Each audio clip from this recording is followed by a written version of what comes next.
Good morning, it's Father Walsh. It's December 2nd on a snowy morning for our Wednesday parish announcements. The first announcement is regarding a positive case of COVID that we had in our religious education program. So we followed all of the protocols and contacted our teachers and students and parents. And we are going to decide to go to just homeschooling until further notice, most likely perhaps after the January Martin Luther King holiday.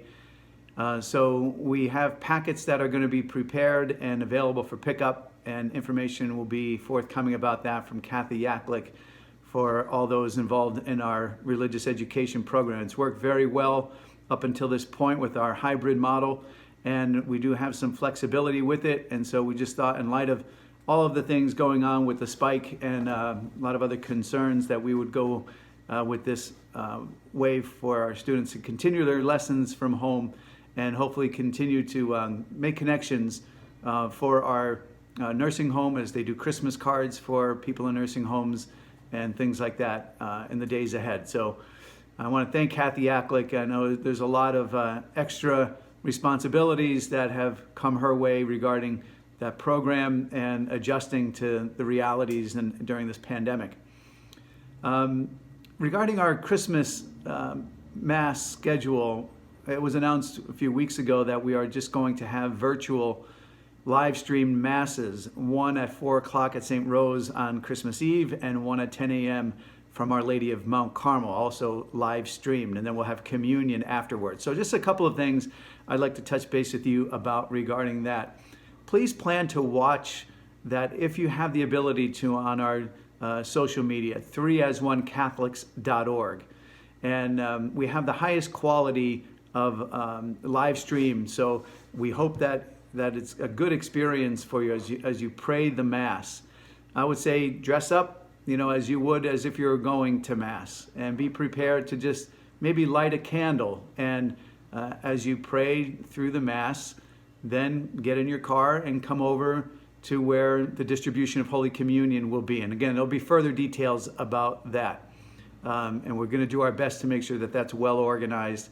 It will require patience, obviously, because it'll take a few moments for us to get ready after the Mass is completed and to get out to our stations. And then depending on how many people come, we hope that it will be a lot, that you just have to be patient. And we're going to try to live stream some other beautiful communion, liturgical music that you can listen to and pray with as you receive communion, and do everything possible to maintain that sense of reverence and the joy of receiving our Lord on Christmas.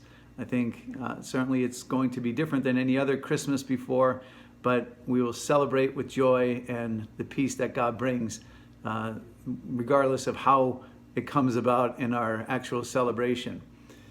So we'll do our best to provide a beautiful experience for Christmas. And again, the octave of Christmas, the church will be open, and opportunities to come to Mass in the week following Christmas will be there. Those designated places for communion, again, we're going to try to have traffic control. Again, if you wanted to bring your Christmas donation for the collection for the envelope, there'll be a way that you can drop that off as well when you come for communion. But otherwise, you can send it in. I know many have been very diligent in dropping off your envelopes at the rectory, either in person or leaving them in the mailbox. If you're unable to access our social media, watch any Mass, perhaps from the cathedral or from any other place that you may have been watching Mass already, and still come and receive communion, even if you can't watch it from our own social media. Just have your heart prepared.